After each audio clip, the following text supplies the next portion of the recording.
Godspeed to the city streets.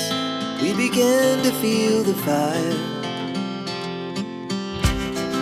We rise like tall buildings as the chemicals they take us higher.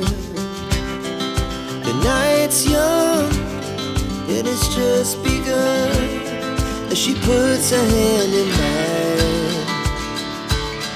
We wanna chase the night, wanna dance to the light, pull the stars from the sky, just two hearts running wild. Never sleep, never stop, as we shout from the top.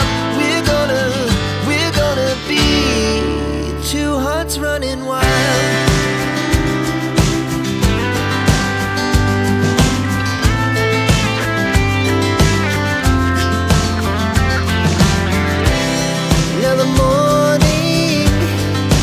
Afternoon, we lay awake in bed. The laughs so loud as the hours pass. We're gonna do it all again. We wanna chase the night, wanna dance to the light, pull the stars from the sky, just two hearts running wild. Never sleep, never stop.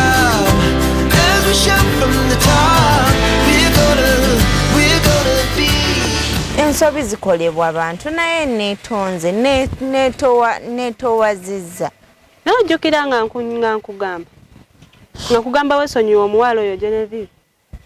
Era buli kimu nkyejjusa. Genevieve yantusiza ku bino ebintu byonna byonna.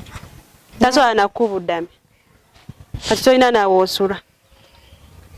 Ekituufu kyo kiri nti sirina wensula ate sobola kujja wammwe kwewogomako eyo naye nsaba onyambe ekintu kimu ompitireko bbaawo Ssemwanga njogereko naye agende wa muganda wa mugamba embeera gye ndimu. Tugende mu nju oyogere naye. Ekituufu kiri nti sobola genda mu nju eyo naye mbadde nsaba omuyite wano eno njogereko naye mulamu wange. Twaligenze mu nnyumba n'oyogera naye. Chichotyaye. Mbadde nsaba omumpitire wano ekiba tekikukosezza. Anaye Chubi. Naye oyize? Njize. Singa obufumbo bw'obukoma omusajja wo n'akomawo mu bulamu bwo.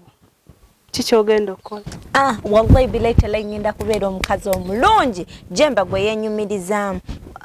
Njagana ne wa mama we netonde ku buli kimu kye nakola. Njize Shifa tosaana kukitegeera. Omanye ebigenda mu maaso mu maka ge. Byonna ebyo bijja kutereera nga mulamu wange ayogedde naye. Mulamu oyo abayogera ne bbaawo. Anti obuzibu obuliwo Jemba takyakwata ssimu zange newe mukubira tazikwata. Kyokka wenkyuse namba endala n'amanya nti nno eddoboozi lyange Chube nga nzijjako. Nendowooza okirabye nti si kirungi muntu kweyisa bubi ku bantu. Nenze nali nkweyisizzaako obubi. Anti kati gwe oyinza obanza tonneeyisizangako obubi. Naye abantu beweesemberezanga abaakubeeranga ku lusegere. Ffenna baatugoba ewuwo. Kimbi oyinza okubanga nze tewangoba wuwo. Naye mikwano gyo ne gingoba ewuwo. Ekyo kimanyi? Shifa byonna bijja kutereera nga nzeeyo mu maka gange. Igwe otereere? Nze Chube nza kugamba tomanyi byempiseemu. Tomanyi.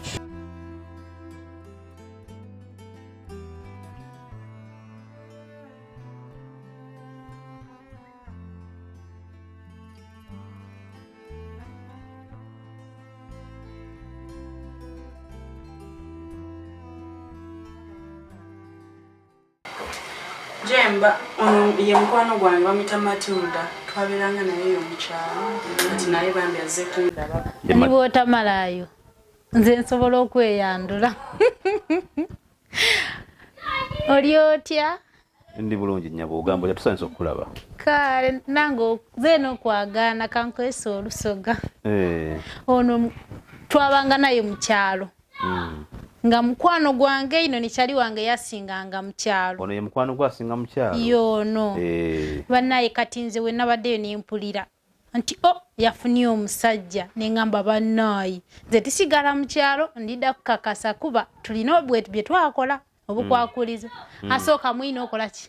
Okufumbirwa. Kati nze we nakiwulire nti yafunye omulenzi nakoba nti nze tisula nakuditya olusooka nalugumikiriza tosula nakugitya tisula nakuibiri waka nga nkayikubona ku musaada we nga tisobola kola ki kubigumikiriza tosula ngolabe ku bbiri seba kanaku bbiri mu kyalo nga sinakakasa oba kituufu kubanga kati webale muwasa bannange kibebi kyaffe kiraba ku kyalo oyo tubadde tumwagala nnyo yasinga wa mazima mulungi mukaka mu byonna gwe bagamba kimuli kyammwe kya ku kyalo bwoleka era kati gwe wamufunye ne ngamba bannaye ndabe ku mulenzi yatutte na lulungi w'okukyalo naawe bijjukira Lidia kati bwolayo omulenzi akufaananidde atya bannaye toli mubi naawe era yalonze bulungi nawe nolonda bulungi nsiimye Lidia nsiimye nawe leka ndogere byona kati ni olibona yeni yafunye mangu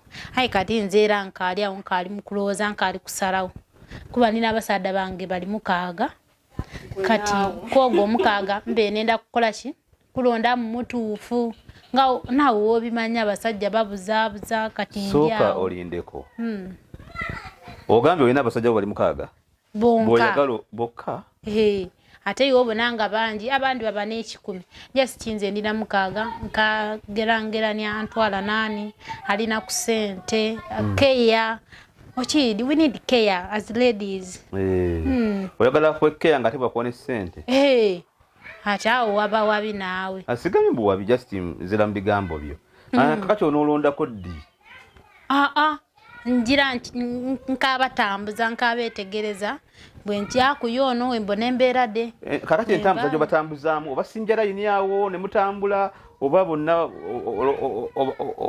obalondamu nga bwe bakweka bajja nga baneka bajja biti naawe embeera ozigimanyi naawe olinga atabijuwa ndyawo nkyalo nga wenkugambye mukaaga gwokka olinga agamba bangi Matilda gundi Lidia ono mukono gwange tumufa naawe Lidia leka naawe mbwotidde sikutya mukaaga mutono naawe olinga agamba mbu ndina 10 kati olwo olisanga alina 10 abakazi nno nga twetegereza nze omukaaga mutono lwakuba oli onaasembyeyo ate ye nedda yakola atya abadde mudinka nedda abadde lwasa sidda era kati nsigaza 5 olwo ngenda nkendeeza paka inaafuna omutuufu nga Matilda kakati kambuuze nnyabo gwe Matilda olinayo ekyama mu bulamu bwo yebyama wulira nno wanyumya ebyama otuse ku bugenyi obuuza ntula mbu otuse okyeire mbw ate endagi mufumbye ku ndagi oba mufumbye ku bukopa oba osuubira itooke na kanyama ife ebyo mu kyalo otambula oba byosuubira nze ebyama byange byonna abeire abiidi ono Lidia kati gwoli nti gwe bbaawe ate kati naawe nkugasseeko sikyakoma byama ate nkoma byaki ono yenze nze yono naawe kati tufuuse ogwo basatu muntu ogwa Matilda wewe tuti kiki omwami wange mujje mu bintu byo ate naawe leka gamba nti omwami anaatwawula nga tubadde omuntu ogwo mu kyalo mukati mama kofunye omusajja kati tweyawule tubadde bwe tuti enswa tukimenyamu abantu abo babiri olyako ekyenkina nze nendi ekyowaggulu kati bwogamba nti bwofunye omusajja twawukanye awo mba sikutegeera era bwe muba nga mumenyamu kyawansi na kyawaggulu muli enswa sinze naawe ate kati agenze bugenzi nze mubuulirako byemuli enswa ate kati okumugambako obugambi ati mbadde njagala ye jjukira ye musajja kati wemba mugambye n'abasajja 6 ye aŋŋambe nti nedda ampeku advice nga nawe wafune yakuwa n'omufuna kati maama tugambe toyagaliza toyagala nfune toyagaliza toyagaliza kati nkoze ki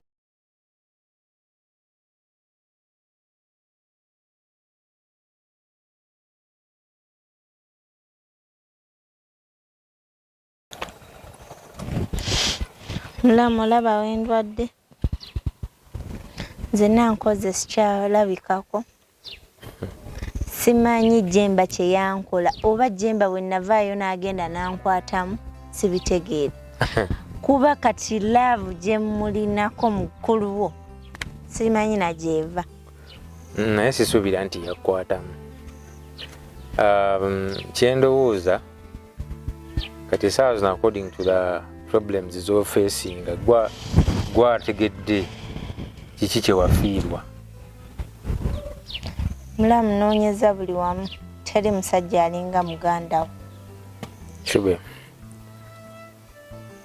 nze sijja kulimba nti nkulinako obuzibu ekyo mba nnimbye naye omuntu gwe ninako obuzibu ali omu mukwano gwo kuba nze nayogerako ne mukwano gwo era yansanga nali nfuluma wano nga batutte emmotoka ye waggulu just nayogera bwogezi naye nanvuma nanfiirako mulamu ani yakuvuma oyo mukwano gwo oyo muddugavu Genevieve yanvuma naŋŋamba siddamu kuteeka nnyindo zange gye zitajja biki n'ensirika busirisi naye ekyamazima no nze sikulinaako obuzibu naye kati essaawa zino ne gy'oŋŋamba okugamba nti oboddeyo ekyamazima oli omusajja kati kyenyinza okugamba nti nkyogere ntya mu ngeri nti yalabadde ekkubo kyenyinza okugamba mulamu kikyotegeeza mbu yalabadde ekkubo mulamu misinga omusajja wange ate nze nkimanyi nti gwe olina obusobozi obwogera ne Jemba nenzirayo mu maka gange mulamu nakyuka obusobozi bwo mbuyina kituufu naye njagala ofumintiriza ebintu bye wakola Shube wakola ebintu ebitakoleka nti to the extent nti nagende wamukadde nanyumiza nti yajjako ewaka n'asanga mutabani we ng'ali mu kukuuta kinaabiro naye nga mwoli mu nju omusajja talya mmere waka emmere mutumya ntumye omusajja ne constitution ye nyini ayina sasula nsasula ogikwatako ddala mu maka g'omusajja really mulamu ebyo byonna njize mulamu nkyuse mulamu byonna bigenda kutereera newe kuba genda wa mama mu kyalo ne mwetondera mulamu ndi redo kikola simanyi wengenda kikola ekyo naye gwe kyobumanya Jemba essaawa zino wakaali naye omuzungu shia mulamu ate nawe tokisussa omuzungu oyo namagoyi sinamagoya muzungu buzungu naye abazungu bulijjo simanyi nti bafaananawe batyo omanyi kati ffe abasajja tutera ogamba nti musajja munno waakusinga ate tobiyita birwadde kati simanyi kyabakazi bo bakyogera batya naye ekyamazima simanyi wengenda tandika kuhooyahooya Jemba ssaawa zino kuba ekisookera ddala obusungu awanda naye muliro kuba ye agamba oli omwana amulaze ebintu byatalabangako mu bulamu nti ebbanga lyamaze ng'ali naawe n'oyo omwana lyamaze ng'ali naye ettono beyakalaba bigatta obulamu bwonna bwamaze ng'ali naawe so kati omuntu alina endowooza eyo bwetyo simanyi bwetawero tesobola ate kutandika mumukyusa ndowooza nti atodde mulamu nze ndi redo okukola buli kimu ne Jemba byatasuubira nti nsobola obbikola mulamu nze omanyi kyembadde nteesa genda ewa Jemba ojjeyo ogwo omuziina ogufulumya bweru nze nyingira amaka gange anti kati ate nze obuyinza obujjayo oli ewuwe si bulina obwo mbuyina wange naye eri wa Jemba nsobola okwogera naye yes naye simanyi nti alina kyasobola okukyusa anything kyasobola okukyusa wakati wo naye kuba ekyamazima yakosebwa yanyigirizibwa yakyunyizibwa ate ng'ali wuwe woteeka embigere bisinga yali mugandawo nga gwe babikola gwe ng'omuntu tolina buzibu naye weeteekako oli omuntu esukira ddala omuntu ng'oli mufumbo omuntu gw'olina osookozooka okwesembereza ye muntu nga akugattako saakuggyako obujja naye oli mufumbo wafuna mukwano gwo si mufumbo amagezi gakuwa gwa kunyooma musajja ebyo tebakyabikola. Mulamu byonna mbiyize era nkyozi. N'oyo Genevieve gamba takyali mukwano gwange. Olimba tekisoboka. Takyali mukwano gwange mulamu. Mulamu obeera mu kaseera akabi womanya ali munno. Genevieve yandaze buli mpisa mbi ku nsi gwange. Webaze Mukama nti takyali mukwano gwa wabula nze kyensobola. Sisobola kusuubiza ki oba kisaawa zino naye nja kunoonyaako Jemba. Maybe njogereko naye yambulire kyalowooza ku ekyo kubanga ate tetusobola mukaka bukasi. Kale mulamu nja kuba neza akasimu. Nja bankutegeeza.